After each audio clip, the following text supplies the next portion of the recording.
Na oder pa vabim Anjo Šerc iz Zavoda Viva, ki z glasniki dobre hrane dajo glas in priznanje tistim, ki delajo dobro.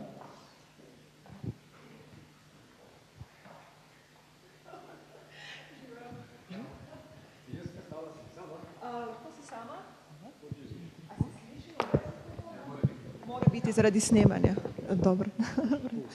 Bom to dala sem. Okay. Samo da približno vem, kje sem s časom. Gumb dol, gre naprej. Ok, hvala. Živijo, pozdravljeni. Teh 7 minut bom izkoristila, da vam razložim, kaj je projekt Glasniki boljše hrane. Vas upam navdušim, da se nam pridružite in da tudi vi nominirate svojega glasnika boljše hrane. Zdaj, kaj je projekt Glasniki boljše hrane sploh je? Namen projekta Glasniki boljše hrane je spodbuditi pozitivno pohvalo v Sloveniji okoli vseh dobrih praks, ki se na področju hrane že dogajajo. Se pravi, verjamemo, da v poplavi vseh negativnih informacij in vseh problemov, s katerimi se na področju hrane soočamo, obstaja ne mnoštvo, ogromno dobrih praks, ki pa našo hrano že delajo boljše. Zdaj, če ne drugo, je tudi ta dogodek lep primer tega, da obstajajo te dobre prakse, so na štantih, so med organizatorji, obstaja ogromno ljudi, ki želi prispevati k temu, da bi jedli v Sloveniji boljšo hrano.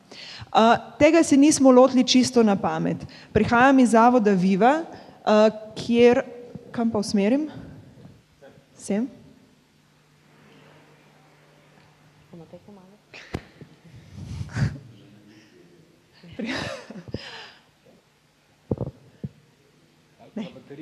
Baterija šla.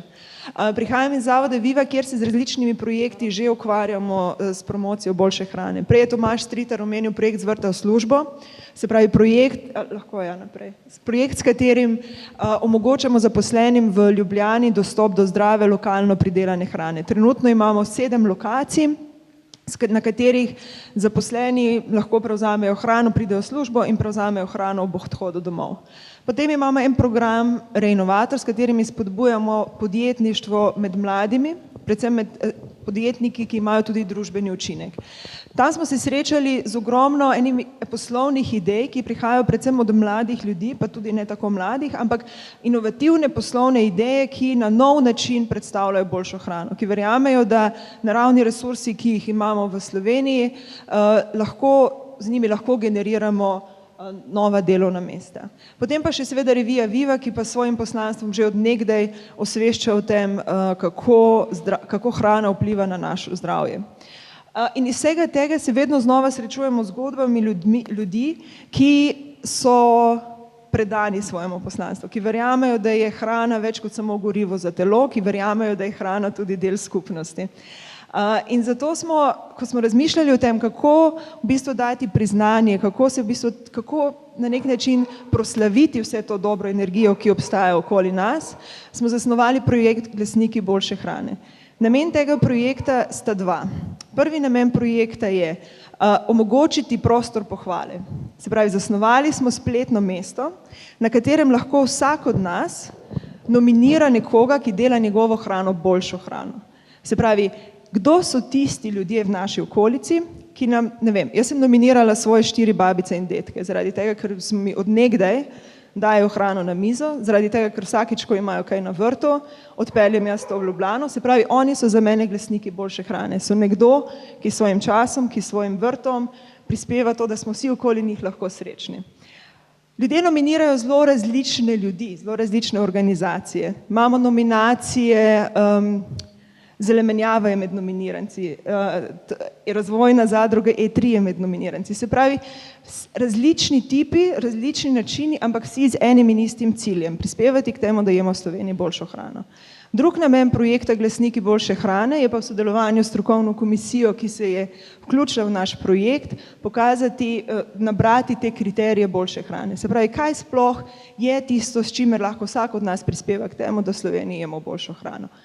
In to sta ta 2 glavna cilja, s katerimi, se pravi,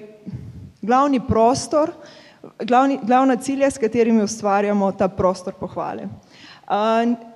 Če gremo naprej, zopet dol.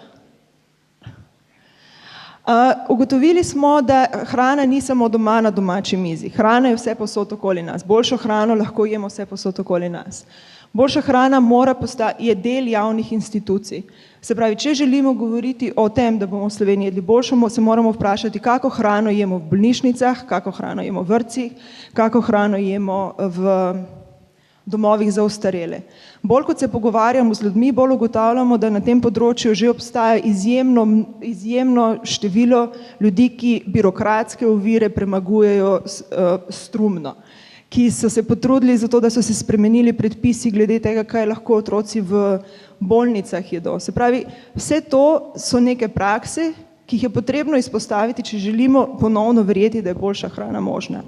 Ni to samo problem, se pravi, hrana v institucijah ni samo problem, ampak je tudi priložnost, je tudi nekaj, kjer še imamo vedno ogromno prostora, da kaj prispevamo. Boljša hrana je v naši skupnosti na domači mizi.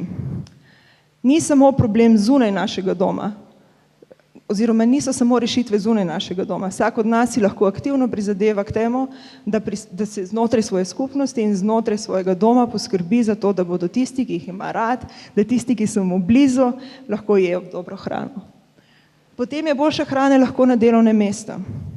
Dostikrat, se pravi, ko smo se pogovarjali z podjetji, s katerimi sodelujemo, vedno bolj ugotavljamo, da so te prakse vse že obstajale. Sindikalni odkupi hrane v podjetjih so stara praksa. Poskušamo jih obujati, pomagati pri tem in jim dati nov pomen. Lenka tukaj bo nadaljevala za mano, je vzgled tega, kako lahko z poslovno idejo dobave zajtrkov v prostore, v podjetja, naredimo kvaliteto ljudi bistveno boljšo, kako njihove navade lahko spreminjamo tudi kot delodajalci. In tretje, boljša hrana je okusen posel. Če kdaj, je danes čas, da se boljše hrane lotimo tudi na poslovni način. Vsi govorimo o hrani, vsi bi boljšo hrano jedli, vsi verjamemo, da je boljša hrana boljša za nas in naše skupnosti in iz tega se lahko rodi ogromno poslovnih priložnosti. Lansko leto smo imeli privilegij delati z izjemno ekipo Ponod, ki je mlada ekipa 5 mladih ljudi, ki so z inovativno tehnologijo postavili rastlinjake, v katerih z akvaponskimi sistemi prihranijo ogromno energije pri pridelavi hrane in hkrati pripravljajo nas za prihodnost. Se pravi, tudi kar se tiče posla, je hrana danes idealna. Se pravi, če se hočemo lotevati posla, če bi se verjetno lotevala posla, bi se lotila posla v hrani. Ampak moramo pa s pozitivnimi izgledi pokazati, kako ta posel deluje. Ni tako. Mogoče bi bilo boljše. Danes je stara naša spletna stran www.glasniki.si 10 dni. Ugotovili smo, da tista predpostavka, da ljudje želijo pohvaliti dobre prakse, dejansko drži. Se pravi, nismo nagnjeni samo k jamranju, samo k nekim frustracijam, ampak smo nagnjeni k temu tudi, da pohvalimo drugega. Zaenkrat je 30 glasnikov boljše hrane nominiranih, mi pa jim lahko skupaj izrečemo pohvalo s tem, da jih pojapčkamo. Pojapčkati pomeni, da jim podarimo jabolko, ne zato, ker je to tekmovanje, zato da gledamo, kdo bo boljši, kdo bo slabši, ampak v bistvu govorimo o tem, da s tem izkažemo naklonjenost, s tem izrazimo pohvalo in zahvalo za to, kar so dobrega naredili. Naš cilj je najti čim več teh dobrih zgodb, prebuditi pozitivno mišljenje o teh primerih in vas povabiti, da tudi vi nominirate, jaz bi pa izkoristila to priložnost, da vas tudi povabila, da tudi vi nominirate svojega glasnika ali glasnico boljše hrane. Na tem mestu bi pa tudi zaključila, oziroma še samo podatke dala, kje lahko oddate svoj glas, kje lahko nominirate, je izredno enostavno. Če ne greste na internet, pa se nam lahko oglasite na naši stojnici in predlagate vašega glasnika oziroma glasnico. Hvala. Super.